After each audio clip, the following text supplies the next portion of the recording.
Welcome, family. I am your host, Sakile of Embrace Your Free. So, welcome, family, to our podcast that is going to take you to new educational heights. Again, I'm Coach Sakile, the proud founder of and co founder. It's me and Coach Vernon of Embrace Your Free, and your host of Learning Outside the Box, the Homeschooling Chronicles. So, as a wife and mother of six incredible world schooling children, I have embarked on a homeschooling journey that has truly transformed our lives into a mind expanding, family bonding, and self exploratory adventure.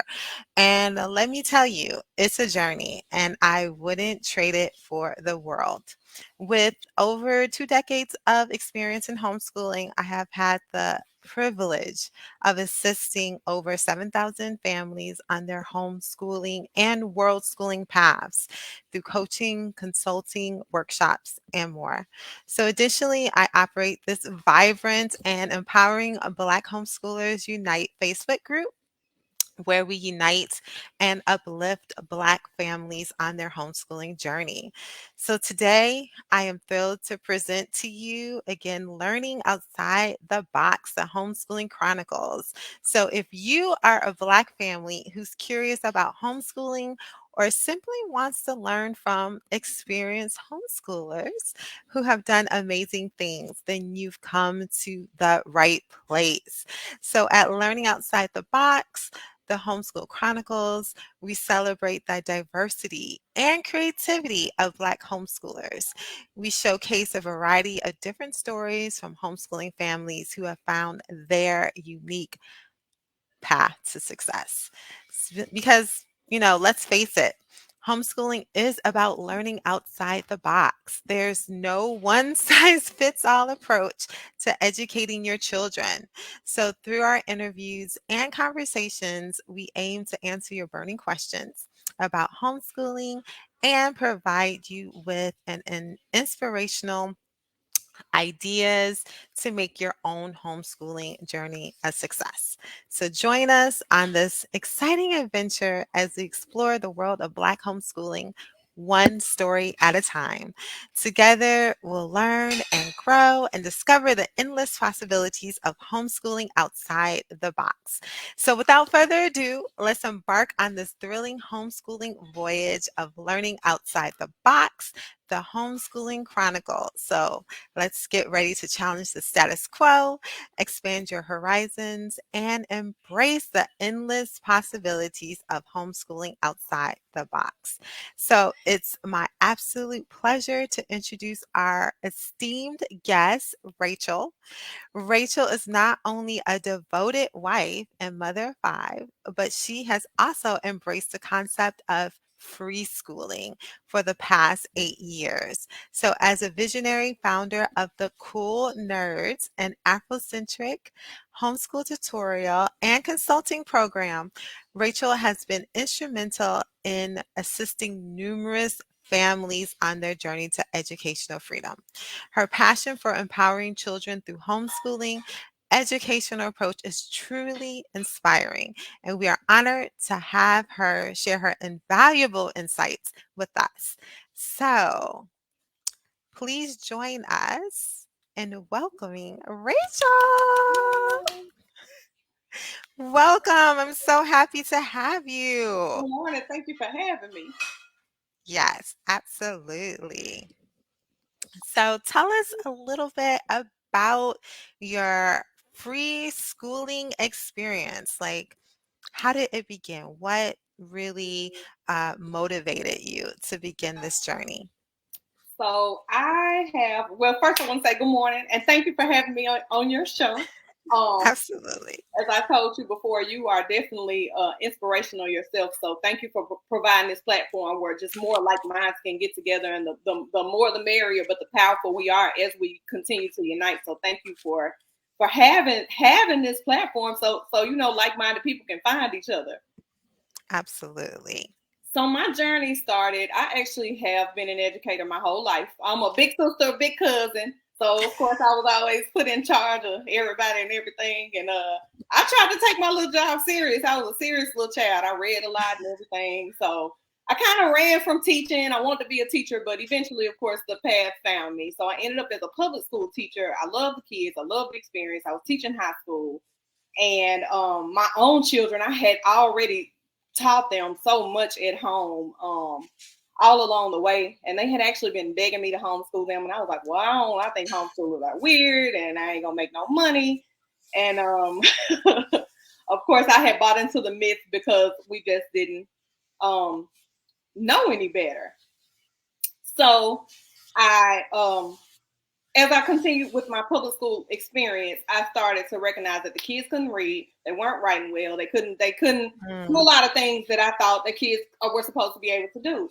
And eventually, I learned the politics and everything that goes along with the system because I really went in there like a lot of young teachers do. Like I'm gonna change everything. About 8 years in, I was like, oh Lord, this is a mess. And so from there, I actually quit my job as a teacher and I became a substitute teacher because I wanted to see if what I thought I was seeing in one school was going on across the board. And it was even the schools that they were saying are good schools, or like if a school was on the news one night, I wanted to be there the next day. And so I kind of Harriet Tubman my way through the school system a little bit. But while I was doing that, I was also shopping my idea of the cool nerds to the students, which that idea actually came from my godmother who was tutoring a homeschool student. And I was like, wait a minute. So I could get paid to tutor home. So I could get parents to pull their kids out of the public school, put them in homeschool, and then I could teach them. And I actually started shopping that idea to parents and the children that I was in front of, and they all loved it. So I knew it'd be a great idea. And I just jumped out there and I didn't have no money. I just jumped out there and got started. And I continued to use the skills that God gave me to network and to meet people. And that's how I found teachers and found families. And it's just pretty much been on and popping since then. I love it. That's a powerful journey you just shared. Can you tell us a little bit about the journey of you homeschooling your children? Like what got you into homeschooling your children and some of the benefits that you have seen in this whole journey? So with my children, even when they were in public school and I was teaching public school, I always had classrooms in my home. So I always taught them. I knew when I was in school, I hated the way that the teachers were teaching because I read so much. I knew some of the stuff they were saying wasn't true, especially about Black folks. So I was really, really intentional. Like it's real funny. We got this story about my youngest son because I'd be like, "Go throw this away." He's like, "I'm scared of Booker T. Washington. He's staring at me," because we would have these posters in the little classroom or whatever. So they always grew up knowing Marcus Garvey and George Washington Carver. You know, they knew these Black geniuses because in my mind I thought, well, I have Black geniuses, and so the best way to cultivate that is to surround them with that. What I noticed, especially the benefits, is the confidence that comes with that. They've always been learners. They've always been readers and thinkers, and so even when they got to those middle school ages, they were just a lot more confident, sometimes overconfident. So we had to bring that back down to some humility. But, you know, just knowing how to use the gifts that they have, and each one had to be cultivated very, very differently. And I was doing that at home and also with my students and when I was teaching public school.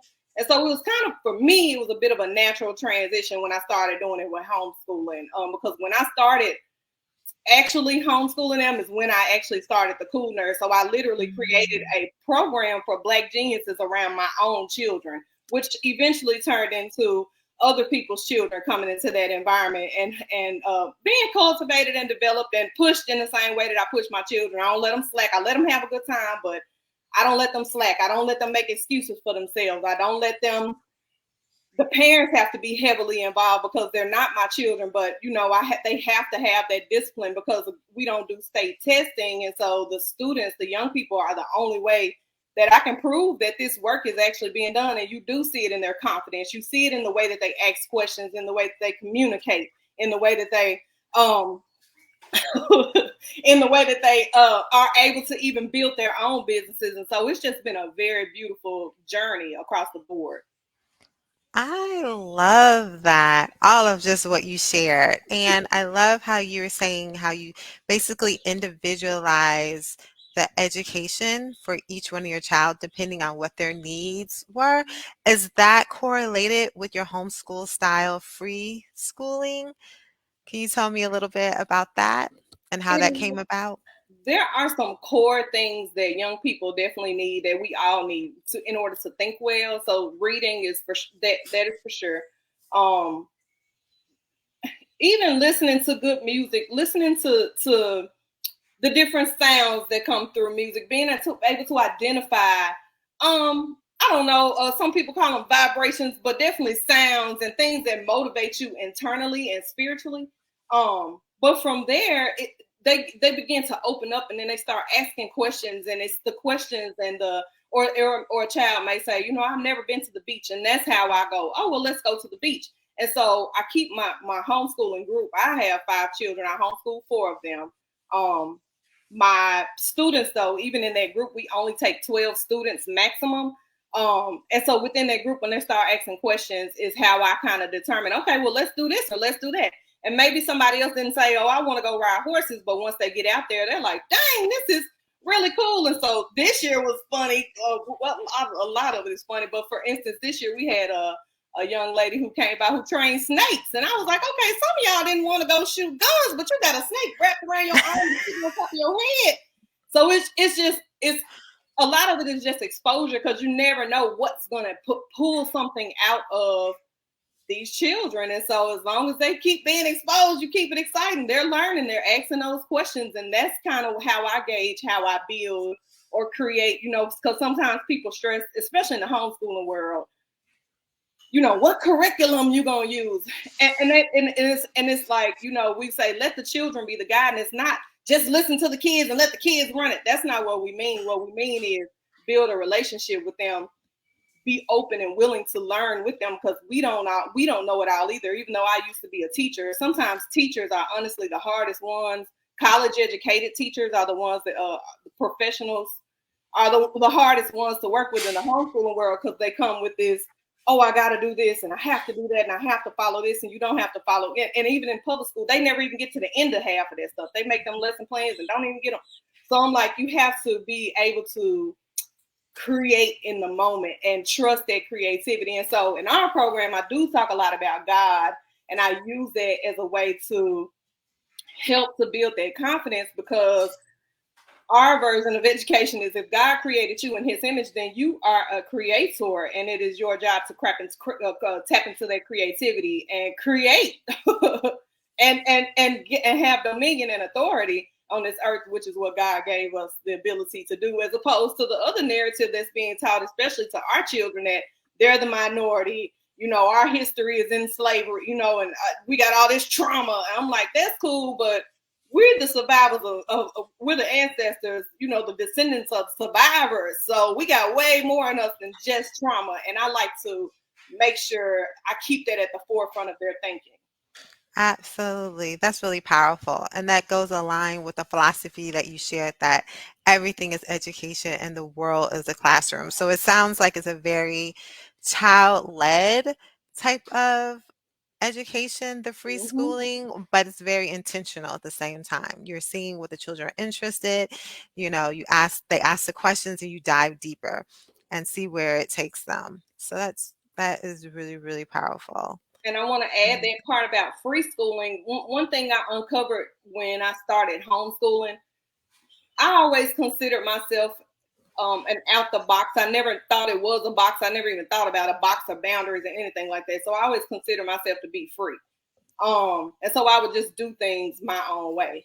When I started homeschooling, I figured that I had no idea what freedom really was. I had all this time. I had all this, I can do really, truly do whatever. And I had been doing it my way, but I didn't understand that we're sold a version of freedom, especially Black folks. We think we free because slavery is over, because Juneteenth and all this stuff. And I'm like, that ain't it. It's a lot of psychological chains. It's a lot of 8 to 5, 9 to 5 chains. It's a lot of chains. And what I started to learn as I helped even other families navigate homeschooling, because we'd have families that'll go, well, they need a progress report, they need this or they need that, or we need a test. Well, they're coming home asking me all these questions, so I know they're learning, they're opening up, they're excited about coming to class and even reading this book, but I don't see them multiplying. I'm like, having to help people truly, truly understand what freedom looks like and how it develops, but also understanding that freedom comes with a lot of discipline.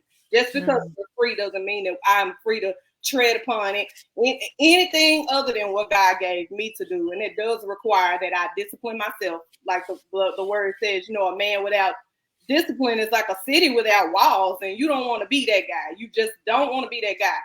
And in my opinion, especially in the city that I'm in, Memphis, Tennessee, a lot of our young people don't seem to, have those. We create boundaries and they become prisons, and that's not what it is either. And so when I say free schooling, I literally mean, let me show you how to, like Harriet Tubman, navigate freedom. You kind of got to stay out the way. You got to stay in your own lane. You got to go back and help some people, but you also got to be kind of quiet and very intentional about what it is that you're trying to do, so that we can leave this legacy for our children's children. Wow, that's really profound. I love it. So I'm hearing all the amazing benefits when it comes to homeschooling. Can you tell me some of the obstacles that you faced, or if you've had any in the homeschooling process, and how you were able to overcome them? Several obstacles. I think one of the first obstacles, again, I talked about that freedom. I was like, oh, we free. We can do all this stuff. And so I would call all these different people and like, yeah, I got a homeschool group and we're coming. And they would think we were white. And so when we showed up, we weren't white. Although my students and my children are very, well-behaved, disciplined. They're ready to come into an environment expecting to learn. We've been put out of places, and those were my earliest years of homeschooling. And so after trying to build with several national organizations, local organizations, and seeing what things were really made of, I was like, oh, this world was not made for us. And so I have to pave my own path. And that was an obstacle, but my response was just do it yourself. And so I began to reach out to small Black business owners, and that's how I started to build, well, I don't want to call them small because I don't think anything we do is small. I started to reach out to excellent Black business owners, and I started to build my team from there. And so we have paved our own path in that way. I think another obstacle is, especially just with the world that we live in, I think sometimes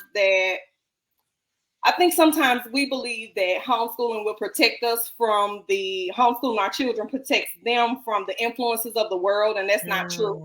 And I think we have to be very, very intentional about helping them think critically around the decisions that they are going to have to make. I know we live in this society where they preach things like gentle parenting and all that kind of stuff, but I'm like, you can't build no strong leader with no gentle parenting. Ain't no way. And so especially with our Black boys, even our Black young women, these narratives that they try to push on us through social media, through different conversations, through different environments, that through even the things that our children are exposed to, that we don't always know that they're exposed to. It's just very important that we stay on top of that and help them critically think, so that when they're not in our presence, they're making the best decisions possible. And I know that's kind of hard sometimes, but when they get to them teenage years, and I definitely want to encourage you all, especially if you're homeschooling, that age group between like 12 and 15, it's probably the hardest set of years to navigate. But once they get that past that, especially if they're homeschooled and they're not being exposed to all that, what I call bull jive, being surrounded by 100 other 13, 14-year-olds who are just doing foolishness. Once they get to about 15, they're good and set. And they may even say, I really want to go back to public school. I really want to try this. And you may be tempted to let them try. But I'm going to say, please don't. Over and over again, I've seen parents put their kids back in there and then they're calling me back. And I'm like, yeah, I want to take them back because I love the child, but now they've been exposed to so much stuff. I got to reintegrate them back into this. Yeah. And it's just very, very difficult to do when you could just really just push through. And I promise by the time they're 16, 17, especially like now, my oldest is 24, and then I have a 21 and a 19-year-old, especially those three. They're really coming back now going, you know what? I noticed the difference between, I was trained to be responsible. I was taught to be, mindful and think of, and these folks just ain't thinking. And they've been able to make some different moves according to the way that they've been trained to lead themselves. So be encouraged, even when you do face obstacles, because you will face them. But the truth of the matter is, you really don't need a whole lot to teach children. You need questions, you need some resources, but you really just need time, patience, and creativity, and you can make it work. It's what I like to see with families, what I would like to see more of, because a lot of times in my consultations, people will call and say, and I hear it on podcasts, even they'll kind of go, I don't think I'm doing enough, or I just worried and I'm not. And they're doing all these amazing, incredible stuff with their children. I'm like, the gauge is, are your children happy? They talk about the suicide rates and all the trauma and all. Are your children happy? If there's some peace and some love going on, that confidence is being built. And a confident person can learn anything, anywhere. You don't have to know it all. But if you are always fearful, thinking you're not doing enough, or what they call imposter syndrome, which I think is fake. I think all that stuff is fake and made up. They done told y'all to fake it till you make it. Now you got imposter syndrome because you done faked it till you done made it. And now you're imposter. It's a syndrome. I don't know what y'all Make sure talking. there's nothing on my. I don't know what they're talking about. What I know that happens though is when that lack of confidence is there with the parents, it shows up in the children. And so for me, that's one of the things that I would love to see with our parents, or with parents in general who are homeschooling, knowing that they're making the best decision for their children, and again for their children's children, so that all of that will reflect in their children. And the best way to teach is leading by example.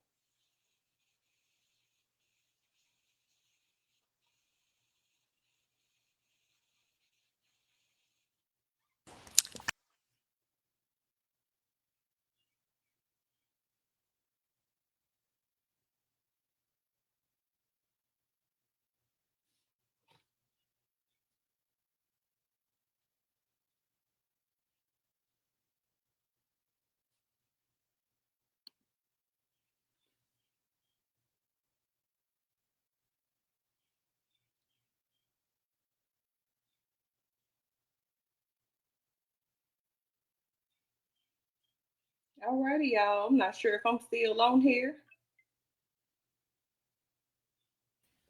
We are back. My apologies. My children decided all to do their lessons on, I guess they were doing their computer lessons at the same time. And yeah, no. So I just like, no, you have to do this.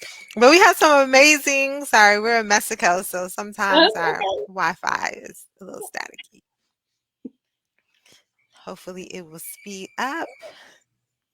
But this is a beautiful comment. It says, yes, I had to do affirmations every morning for myself and with them so I can keep my confidence while I'm teaching them.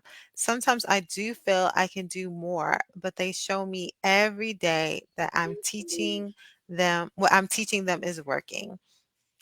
I That love is that because I want powerful. to say, even as a gardener, when you plant a Let's seed, it see. doesn't grow the same day. It grows over time. It grows over time when you care for it, when you prune it, when you, water it, and it gets sunshine and rain and all that good stuff. And so, And we have trust yourself. I love that.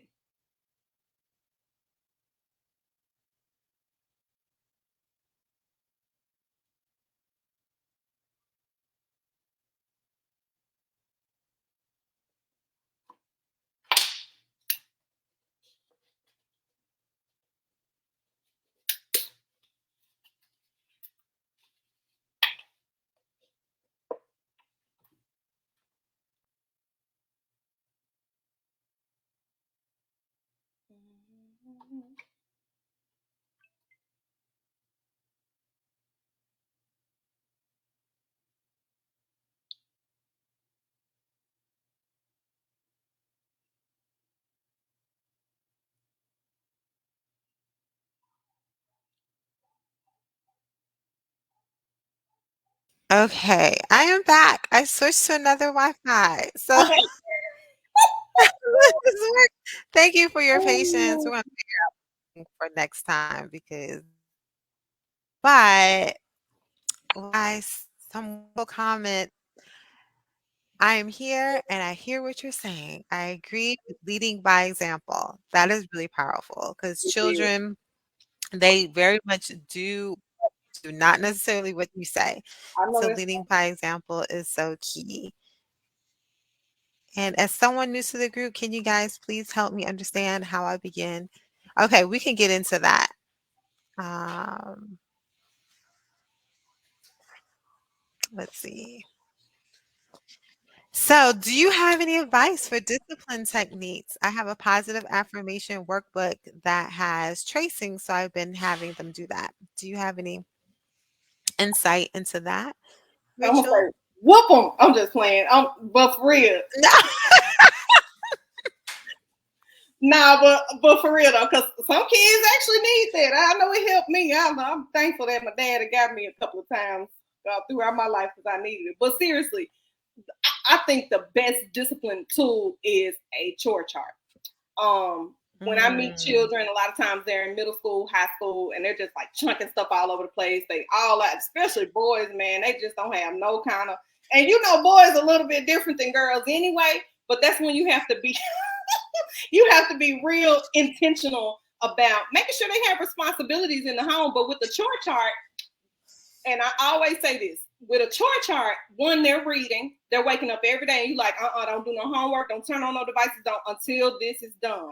If y'all don't already have something like that in your home, then what you want to do is you sit down with your husband or your you know, if it's just you, or as a mom, sit down with your team inside of your household. The adults come to a decision. Y'all come to with an agreement of what all needs to be done and how it needs to be done. And sometimes you might need to show them, hey, this is how you clean the bathroom. Hey, this is how you actually wash the dishes and dry them and put them up. You may have to show them a couple of times, and after a few times, now you know they just messing with you, and from there you may have to decide to do some other things. But a lot of times, once you just put some order in place, it works. But they're reading, they're getting structure, and it's kind of like wax on, wax off. So that you think you're teaching one thing, but you're really teaching other things. Make them make up their bed every single morning when they wake up. It's those little small things that just add discipline in their day. In your household. And if you have more than one child, like I did, it kind of organizes. I call it organized hollering. So I could go, okay, Wednesday, who didn't clean up the kitchen? And instead of like going, and it helps you control you.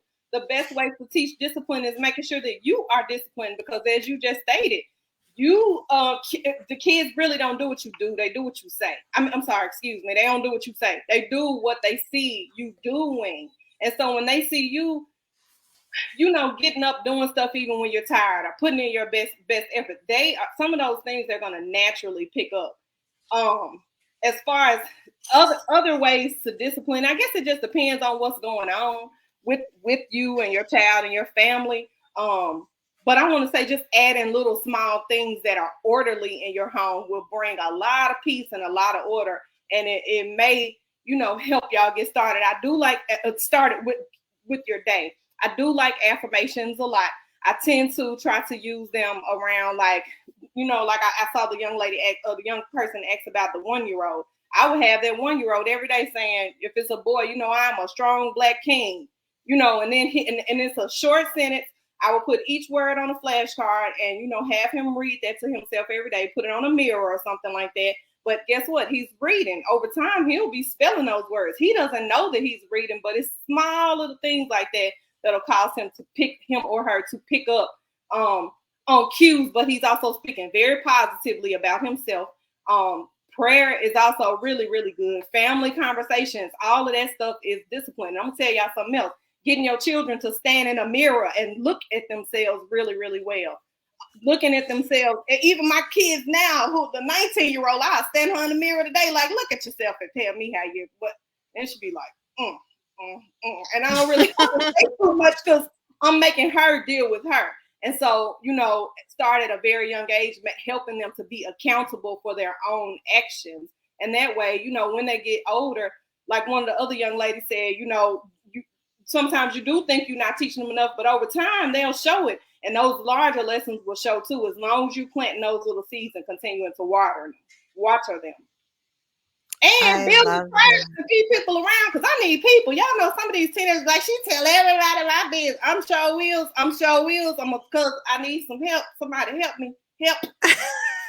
So I think we all need help, especially with our kids. We need a tribe, not people who will gossip about you or talk about you. But I always say, if you see my children in the streets cutting up and you don't say something to them, you don't care nothing about me.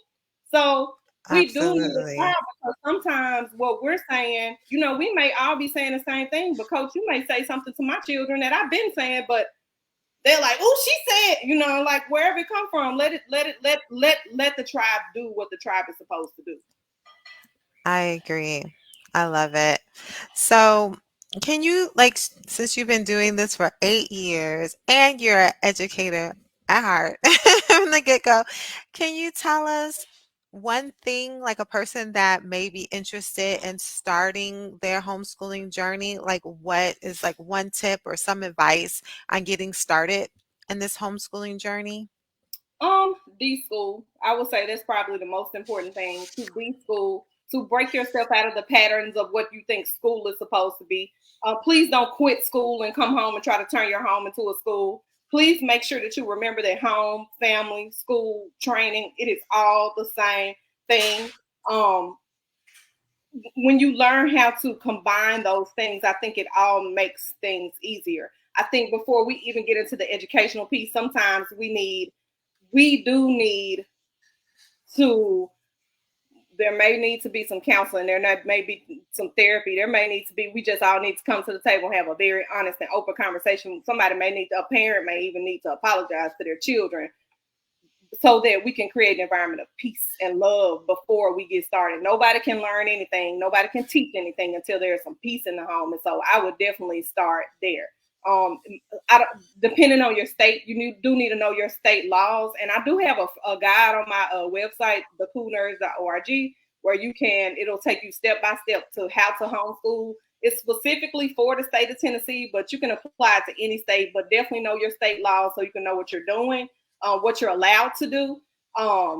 But yeah, get with some people who are doing it. Get away from them folks that were like, y'all ain't really what is it?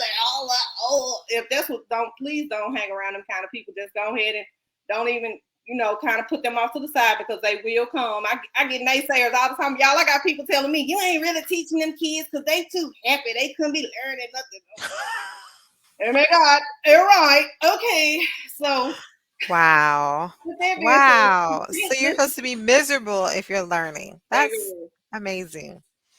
you can't listen to the naysayers. You can't have people like that, or you're not going to go very far. And so don't let those people discourage you. As you can see, there are lots and lots of people ready to encourage you. And so get connected with those people.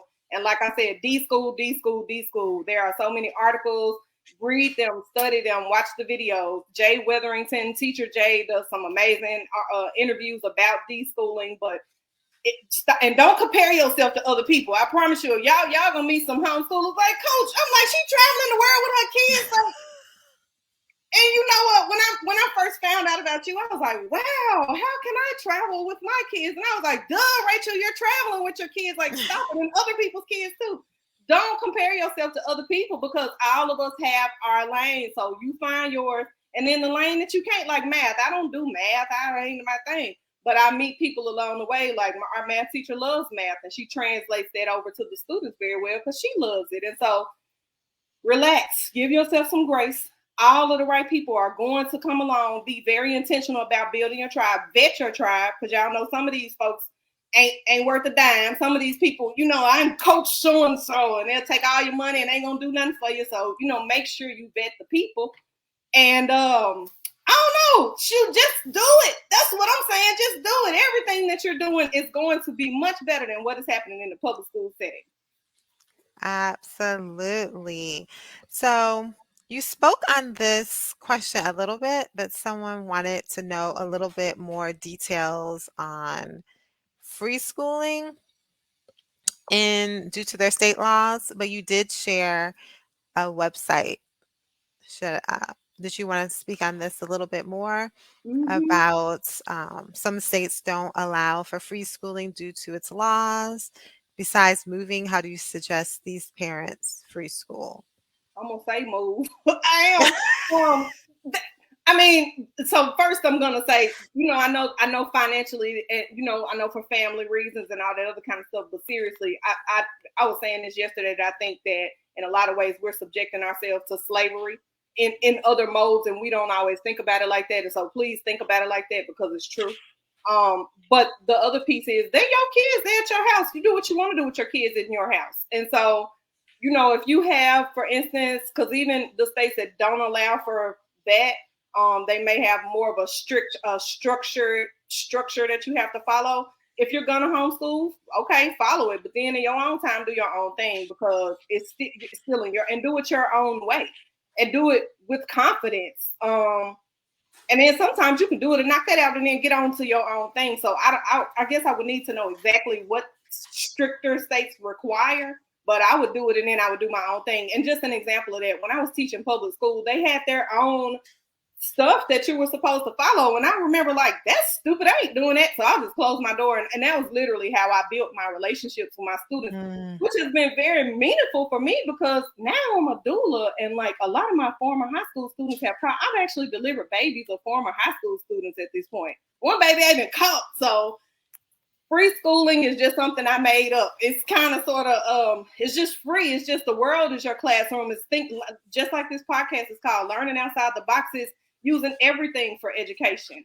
So sometimes people stress around like, well, how do I give them math credit? Well, if you're teaching cooking, what subjects are they, how much math are they getting? How much science, how do you calculate? And you don't have to do all that. So free schooling is more like free your mind and live this life. If somebody in your family is sick, God forbid, and y'all got to stop school, are they still learning? Well, they are if you're the one that's handling the family business, going to the hospital, checking on everything. You talking them through it. They watching you process grief while you're also processing paperwork and getting plans done and planning for whatever else got to come behind. All of that is education. So when I say free schooling, I literally mean free your mind, get to live in life, and understand that that's actually education. It's a lot of different components of education that a lot of times people think about the grown folks that y'all know that can't think critically, that won't think critically. And we say things like, don't be a follower. Well, I tell my students, how can you be a good leader if you don't follow good leaders? And so when I say free your mind, free schooling, I mean free your mind from all these binds and lines and red tape that they give us to think according to, or the ceilings that they tell us that we can't rise above, when God literally gave you dominion and authority over everything. Use that to your benefit. That's what I mean by free schooling. Absolutely. And there's a lot of ways that people can free school, even in the stricter states. Like I work with my clients where it's just like, okay, so they require math, language arts, science, or whatever. In everyday activities, you're doing some math. So maybe you're cooking, right? And while you're cooking, they're following a recipe, and there is like fractions or multiplication. You can literally have them like write out the recipe and talk about like, okay, we need to double it and do the math and have it on a sheet. And that is a record that they did part of a math lesson today.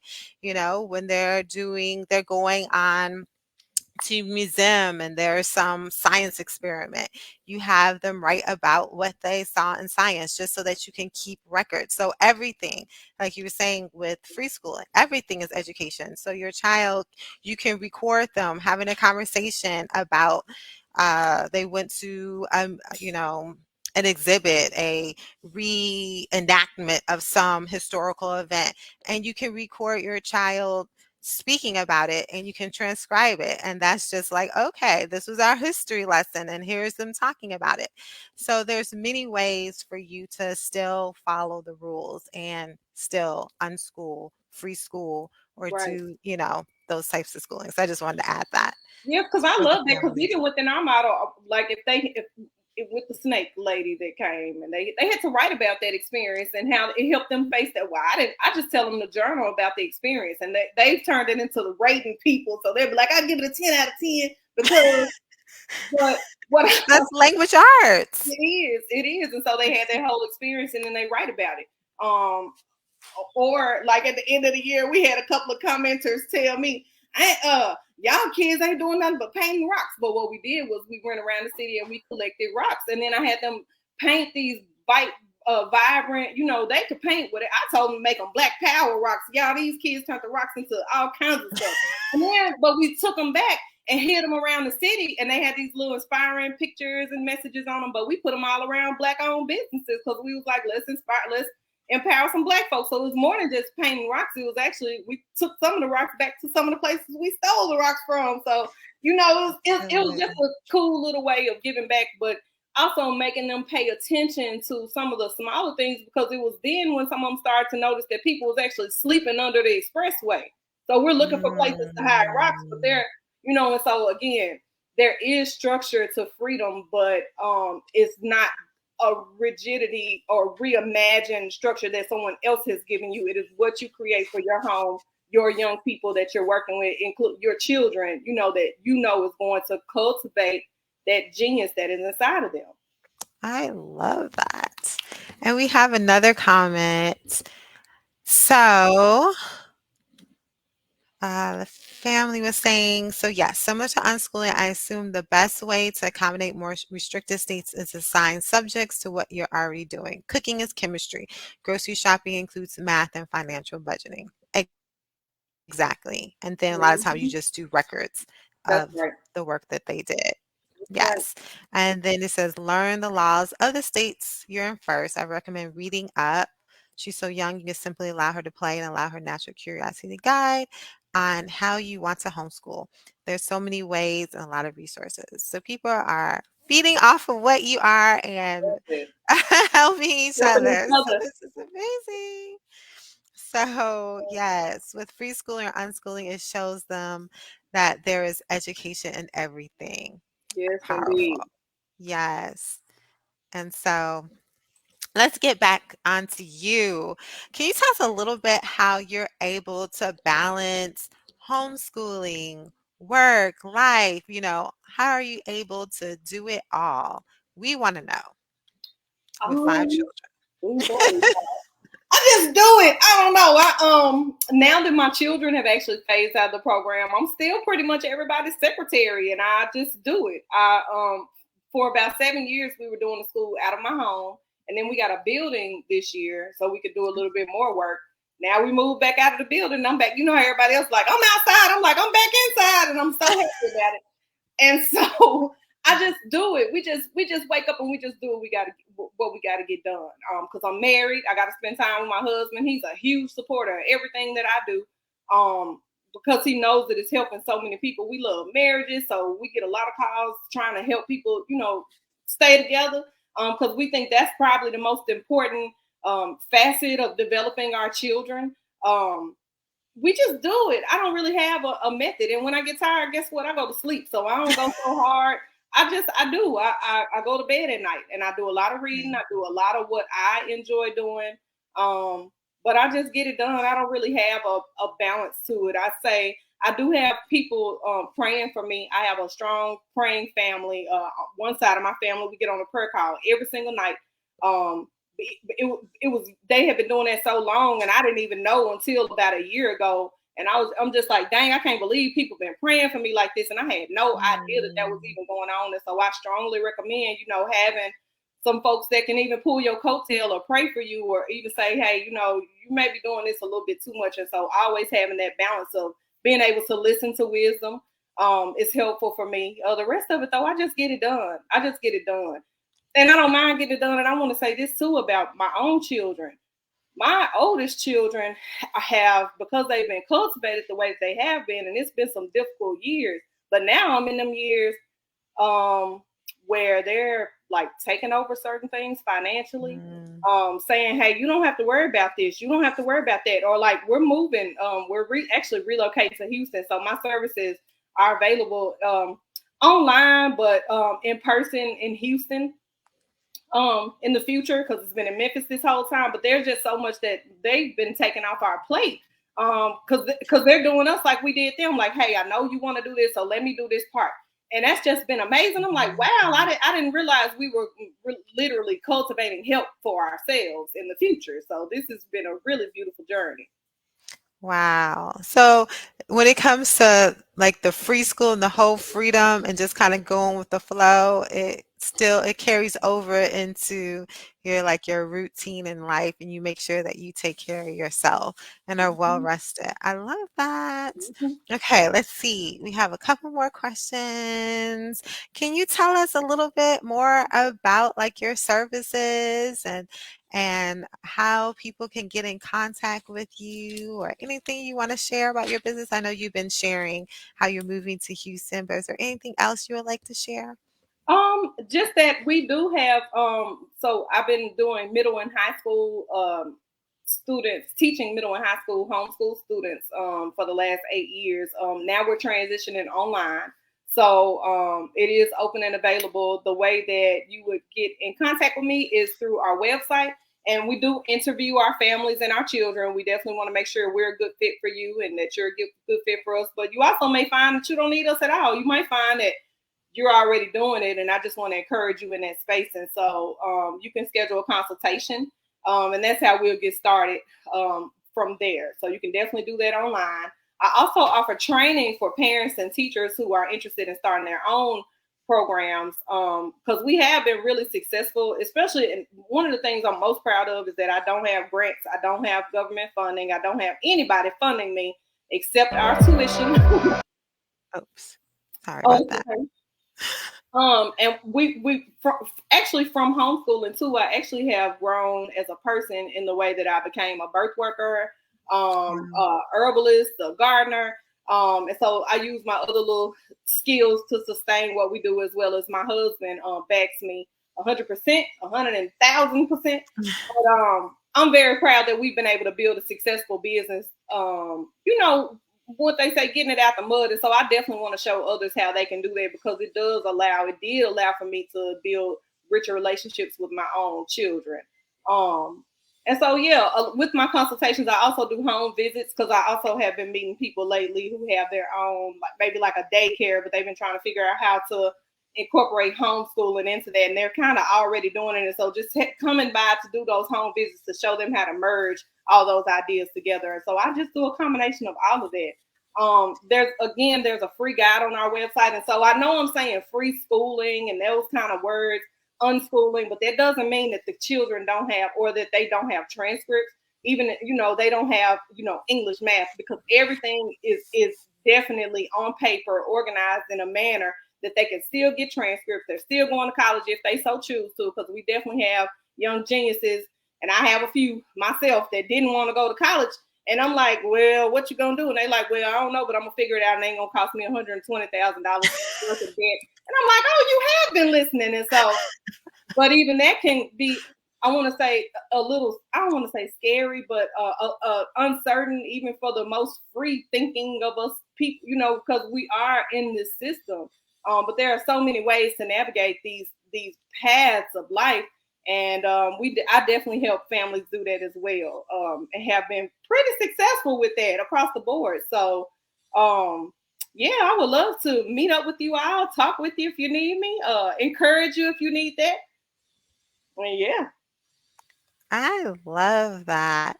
Can you tell me a little bit more? You mentioned how your program is like Afrocentric. How do you incorporate, our history and culture into your program and your education of your children? So literally everything we do is blackety black. So that's literally from the reading to the music, and a lot of that is because I've been studying our history since I was a very small child. I Mm, got a brother who was just, man, my hero, and I would always read his books, and so that's how I kind of got started. So when I started going to public school when I was a child, and all they talked about was slavery, I'd be like getting in trouble, because I'm like, no, I got something else to tell you. And so when I became a teacher, or anytime I came in contact with young people, I was always teaching them, the greatness of our people, how mathematics came from our people, and astrology, all this powerful stuff. How God literally made man, and this is, my belief system, but God made man from dirt. So I'm like, what color is dirt? And they be like, black, brown. Hold on, wait a minute. All of that, again, what it does is it just builds confidence in the children. The other way that I do it is I'm very, very, very Lord, I just try my darndest to keep strong black men around our program. And so when they say, black men don't do this, so they don't know which black man is you talking about, because you're not talking about none of the one. You talk about Mr. So-and-so or Mr. Dustin, my husband.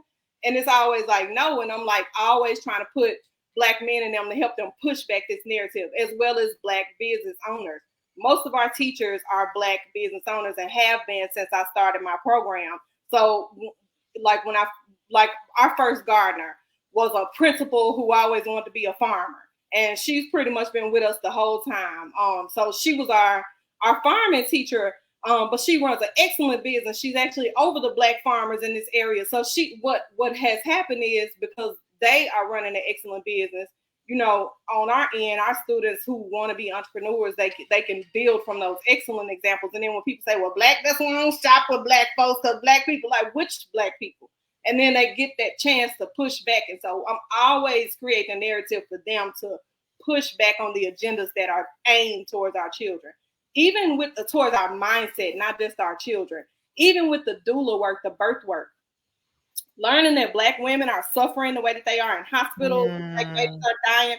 All of these are our ways. So all my students, my girls became certified doulas, birth and postpartum doulas. So our youngest doula is actually 12. And so with that being said, everything that we do is to push back on this genocidal agenda that is aimed at the minds, the spirits, and the bodies of our black children. Powerful. Yes. I love it, sis. Thanks. It's really powerful. And I love how you are incorporating, like you said, the doula to give back, because it is crazy when you look at the stats of the amounts of Black women and Black babies that are dying in delivery every day. It's just astronomical compared to any other group. So I love what you're doing and the solutions that you're presenting. It's just like, it's one thing to talk about it, but it's another thing to have a solution and do something about it. And not just do something about it, but to expand the reach. So it's not just you. Now you have a group of other young women that are doing the same. So you're expanding it exponentially. So I really salute you for that. That is amazing.